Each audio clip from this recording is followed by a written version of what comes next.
সম্প্রতি ইরানের নৌবাহিনী এমন কিছু যুদ্ধজাহাজ সাগরে নামিয়েছে যা দেখে বিশেষজ্ঞরা বেশ অবাক। এগুলো এতটাই নতুন আর রহস্যময় যে অনেকেই বলছেন নৌযুদ্ধের পুরো ধারণাই হয়তো বদলে যেতে পারে। চলুন এই উৎসের উপর ভিত্তি করে আজ ইরানের এই অদৃশ্য নৌবহরের আদ্যোপান্ত জেনে নেওয়া যাক। ব্যাপারটা শুনলে একটু অবাকই লাগে, তাই না? একটা সাধারণ পণ্যবাহী জাহাজ, যেটা দেখতে ৮-১০টা জাহাজের মতোই, সেটা কি করে বিশেষ সবচেয়ে শক্তিশালী নৌবাহিনীর জন্য একটা বড় মাথা ব্যথার কারণ হয়ে দাঁড়াতে পারে? আজকের এই বিশ্লেষণের একেবারে কেন্দ্রে রয়েছে কিন্তু এই প্রশ্নটাই। তো এই রহস্যটা বুঝতে হলে আমরা কয়েকটা ধাপে এগোব। প্রথমে জানব ইরানের এই নতুন নৌবহরটা ঠিক কী। এরপর দেখব শহীদ সুলেমানি আর শহীদ বাঘেরি নামের দুটো অদ্ভুত জাহাজকে। তারপর কথা বলবো তাদের মূল কৌশল, মানে অপ্রতিসম যুদ্ধরীতি নিয়ে।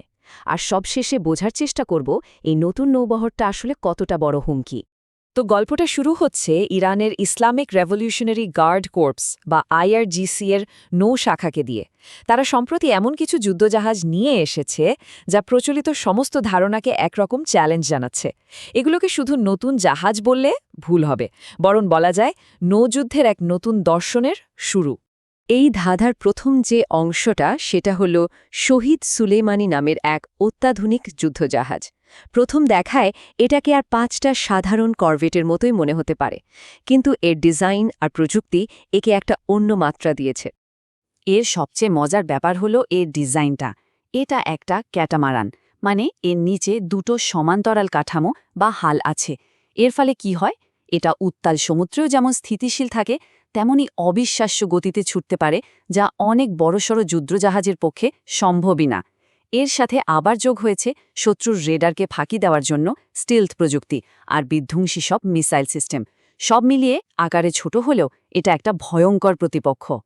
স্টেলথ টেকনোলজি মানে কি? খুব সহজ করে বললে এটা হলো লুকিয়ে থাকার ক্ষমতা। এই জাহাজটাকে এমনভাবে বানানো হয়েছে যে শত্রুর রাডারে হয় এটা ধরাই পড়বে না, আর যদি বা পড়ে তাহলে মনে হবে যেন একটা ছোট্ট মাছ ধরার নৌকা ভেসে বেড়াচ্ছে। ভাবুন একবার, একটা আস্ত যুদ্ধজাহাজের জন্য এটা কত বড় একটা সুবিধা।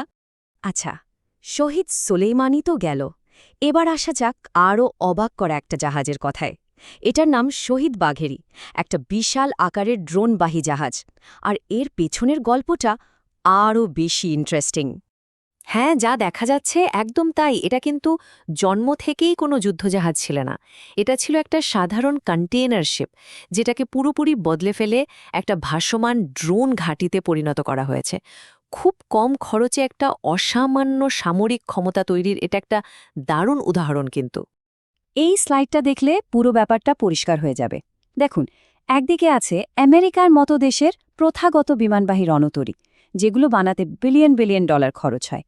আর ঠিক তার উল্টো দিকে আছে ইরানের এই ড্রোন ক্যারিয়ার, একটা সাধারণ জাহাজকে বদলে বানানো, খরচ অনেক কম, উদ্দেশ্য কিন্তু একটাই, কিন্তু পথটা একদম আলাদা। তো এখন সেই আসল প্রশ্নটায় ফেরা যাক, ইরান কেন এই ধরনের অদ্ভুত সব জাহাজ বানাচ্ছে? উত্তরটা লুকিয়ে আছে অপ্রতিসম নৌকৌশল বা এসিমেট্রিক নেভাল স্ট্র্যাটেজির মধ্যে। এটাই হলো পুরো প্ল্যানের মূল ভিত্তি। অপ্রতিসম যুদ্ধরীতি নামটা শুনতে একটু কঠিন লাগলেও এর মূল ধারণাটা কিন্তু খুব সোজা। সোজা কথায়, প্রতিপক্ষ যদি আপনার চেয়ে অনেক বেশি শক্তিশালী হয়, তাহলে তার বানানো নিয়মে তার সাথে খেলতে যাবেন না, বরং খেলার নিয়মটাই পাল্টে দিন। সরাসরি যুদ্ধজাহাজের সাথে লড়াই না করে এমন কিছু করুন যা প্রতিপক্ষ ভাবতেও পারেনি। সুতরাং মূল লক্ষ্যটা কিন্তু একটা প্রচলিত যুদ্ধ জেতার নয়, বরং যুদ্ধের খেলার নিয়মটাই পাল্টে দেওয়া।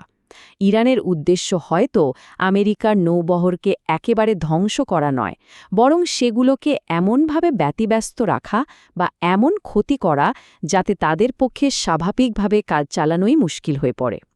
সব শোনার পর এখন সবচেয়ে বড় প্রশ্নটা হলো, ইরানের এই নতুন নৌবহর আর কৌশল কি আসলে আমেরিকার মতো এক পরাশক্তির জন্য চিন্তার কারণ, নাকি এটা শুধুই দেখানোর জন্য একটা কাগজে বাঘ? দেখুন, আসল হুমকিটা কিন্তু জাহাজগুলো নিজে নয়। আসল ক্ষমতাটা লুকিয়ে আছে জাহাজগুলো যা বহন করছে তার মধ্যে, মানে দূরপাল্লার মিসাইল আর ঝাঁকে ঝাঁকে অ্যাট্যাক ড্রোন। এই ড্রোন সোয়ার্ম বা ড্রোনের ঝাঁক যে কোনো আধুনিক ডিফেন্স সিস্টেমকে মুহূর্তের মধ্যে বিভ্রান্ত করে দিতে পারে। একটা বড় যুদ্ধজাহাজকে ডোবানোরও দরকার নেই, শুধু তার রাডার বা কমিউনিকেশন সিস্টেমটা নষ্ট করে দিলেই তো সেটা অকেজো হয়ে গেল। আর মজার ব্যাপার হলো, এগুলো কিন্তু শুধু কাগজে কলমে নেই। সূত্রগুলো বলছে সাম্প্রতিক কিছু সংঘাতে, যেমন অপারেশন এপিক ফিউরিতে, এদেরকে নাকি ব্যবহারও করা হয়েছে, যা প্রমাণ করে ইরান এই নতুন কৌশল নিয়ে আসলেই মাঠে নেমে পড়েছে। এই টেবিলটা দুটো দেশের নৌযুদ্ধের দর্শনকে খুব ভালোভাবে তুলে ধরেছে। দেখুন, একদিকে আমেরিকার অ্যাপ্রোচটা কি, বিশাল শক্তিশালী আর খুবই ব্যয়বহুল একটা ক্যারিয়ার স্ট্রাইক গ্রুপ। এর শক্তি বিশাল, কিন্তু এর একটা দুর্বলতাও আছে। সব শক্তি একটা জায়গায় কেন্দ্রীভূত। মূল জাহাজে আঘাত করতে পারলে পুরো বহরটাই দুর্বল হয়ে পড়তে পারে। অন্যদিকে ইরানের স্ট্র্যাটেজিটা দেখুন, পুরোই উল্টো। ছড়ানো ছিটানো অসংখ্য কম দামি ড্রোন আর মিসাইল দিয়ে আক্রমণ। এর শক্তি হল প্রতিপক্ষকে দিশেহারা করে দেওয়া। অবশ্য এর দুর্বলতাও থাকতে পারে, যেমন সমন্বয়ের অভাব। শেষ পর্যন্ত কে জিতবে সেটা তো সময়ই বলবে, কিন্তু লড়াইটা যে বেশ জমজমাট হবে তা নিয়ে কোনো সন্দেহ নেই। তাহলে সব শেষে প্রশ্নটা এটাই দাঁড়াচ্ছে, এটাই কি নৌযুদ্ধের ভবিষ্যৎ হতে চলেছে? কম খরচ, স্মার্ট টেকনোলজি আর অচেনা সব কৌশলের এই খেলা, এটাই কি আগামী দিনের যুদ্ধের ছবি? বড় আর দামি যুদ্ধজাহাজের দিন কি তাহলে